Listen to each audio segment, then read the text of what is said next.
Assalamualaikum warahmatullahi wabarakatuh. Kembali bersama kami di channel Metode Al-Haq. InsyaAllah pada kesempatan ini kita akan melanjutkan berkaitan dengan bersujud kepada Allah Subhanahu wa Ta'ala. Jadi sujud ini ada perintah khusus dari Allah Subhanahu wa Ta'ala. Dalam sebuah ayat Allah Ta'ala berfirman, Ya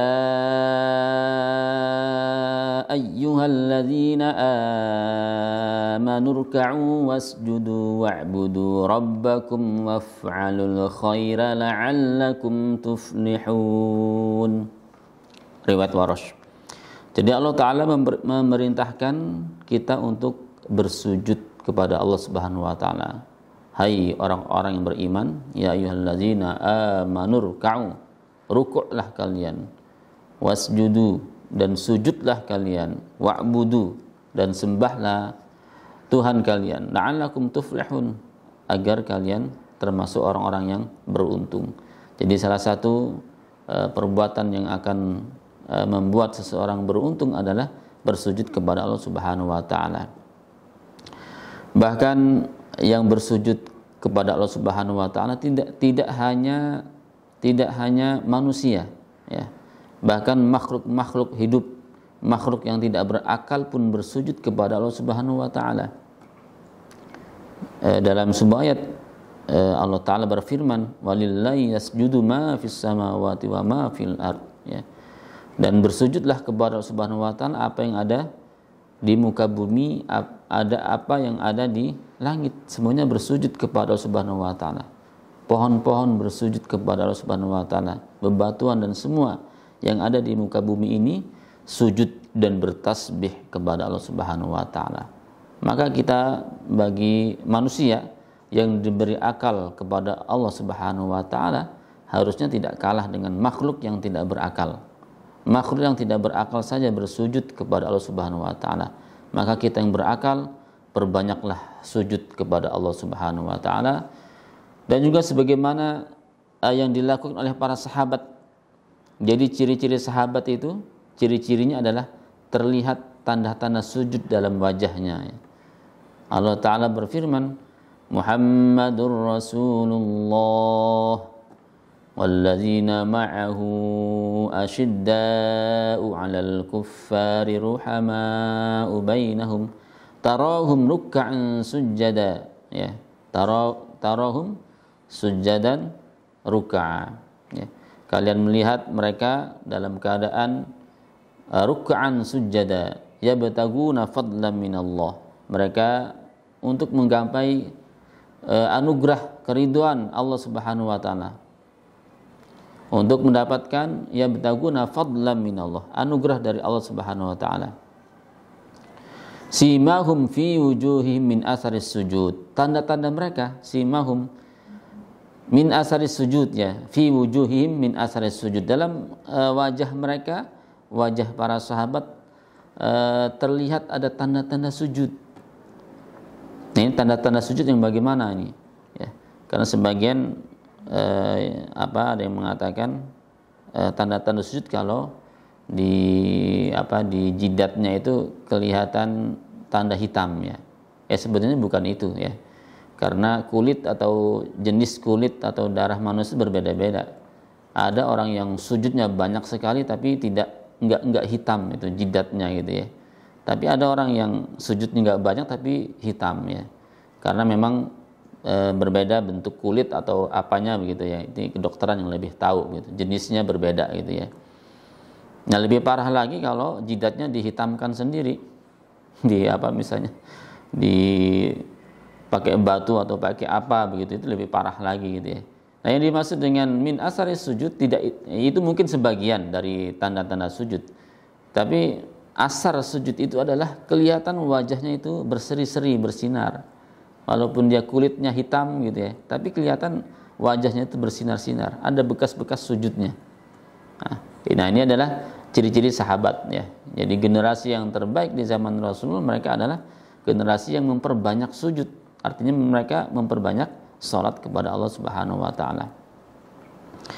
Nah, sujud ini Dari segi kesehatan juga, seorang peneliti dari Amerika, seorang dokter meneliti tentang apa sih faedahnya sujud gitu ya. Jadi seorang dokter di Amerika ini mengatakan bahwa agar oksigen itu agar cepat sampai ke paru-paru atau ke jantung begitu, maka langkah yang diambil adalah dengan keadaan seperti bersujud gitu ya, keadaan sujud. Jadi dengan keadaan sujud itu oksigen akan lebih mudah masuk ke paru-paru dan jantung gitu ya.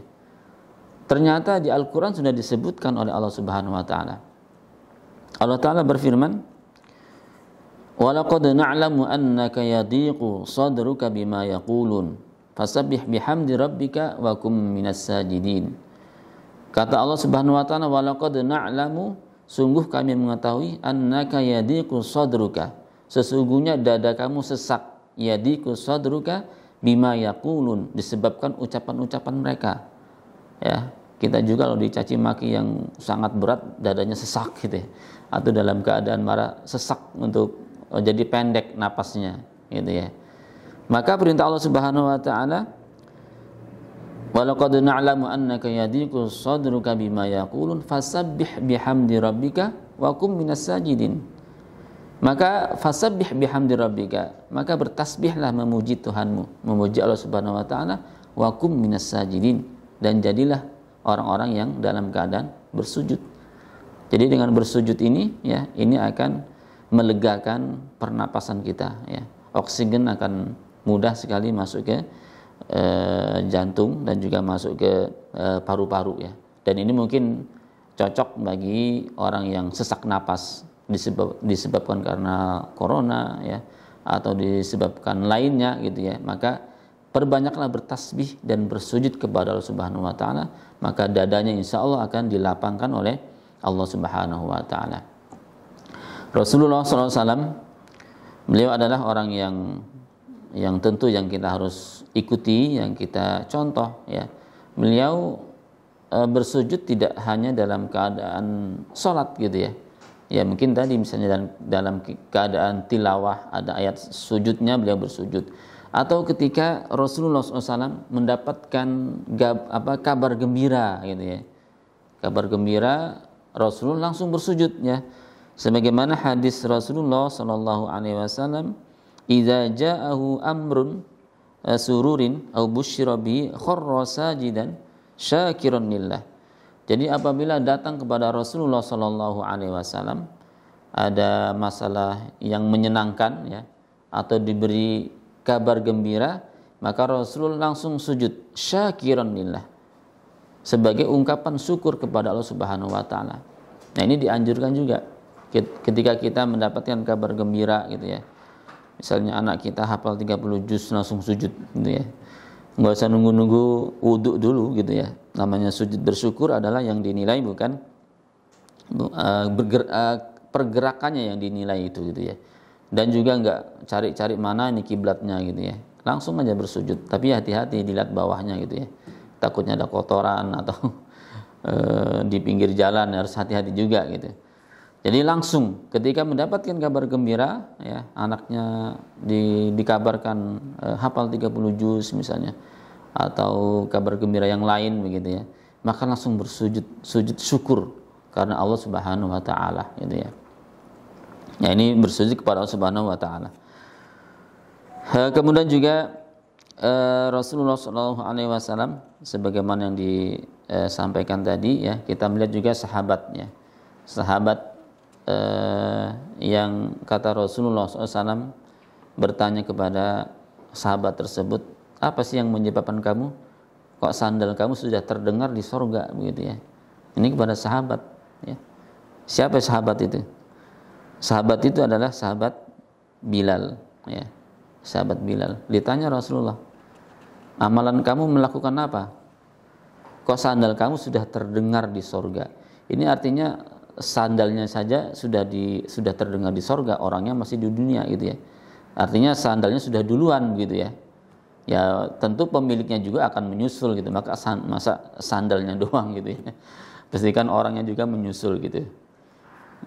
Disebutkan dalam sebuah hadis, ya Bilal, hadisni bi arja amalin amaltahu fil Islam, fa inni sami'tu dafan 'alaik baina yaday fil jannah. Qala ma 'amiltu arja indi min anni, ya. Di hadisnya panjang gitu ya.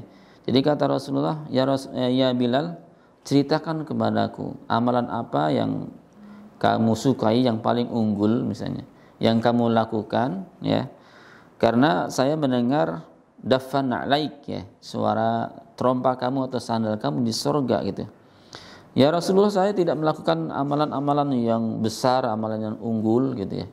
Saya hanya saja saya setiap habis wudu saya sholat 2 rakaat. Nih, setiap habis wudu saya sholat 2 rakaat gitu ya. Jadi kapan saja terserah gitu ya. Hanya sekedar untuk mencari pahala begitu ya. Wudu gitu ya. Batal nggak masalah. Disebut dengan tajdidul wudu ya. Misalnya belum batal ini, wudu lagi nggak masalah. Disebut dengan tajdidul wudu, memperbarui wudu. Itu juga sunnah gitu ya. Jadi kalau dilakukan secara rutin gitu ya, amalan apa saja yang kecil ketika dilakukan secara rutin itu akan membuahkan faedah yang luar biasa. Ya, kita lihat Bilal kan ringan sekali. Habis wudu, kita kan setiap hari wudu ya. Cuman bedanya mungkin kita kadang sholat 2 rakaat, kadang tidak begitu ya. Nah, tapi kalau dirutinkan setiap kali kita wudu, sholat 2 rakaat, memang sholat setelah wudu gitu ya. Niatnya untuk itu, insya Allah sandal-sandal kita juga akan mendahului kita gitu ya, di surga Allah Subhanahu wa taala. Dan juga kita dianjurkan untuk sekedar untuk mencari pahala gitu ya. Atau sekedar ingin dosanya dihapuskan, maka Rasulullah menganjurkan gitu ya.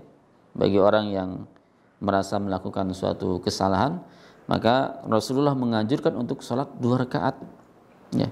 Kata Rasulullah, man tawaddoa fa ahsanal wudu summa shalla rak'atain, ya, la yashu fiha ghufira lahu ma taqaddama min dzambi.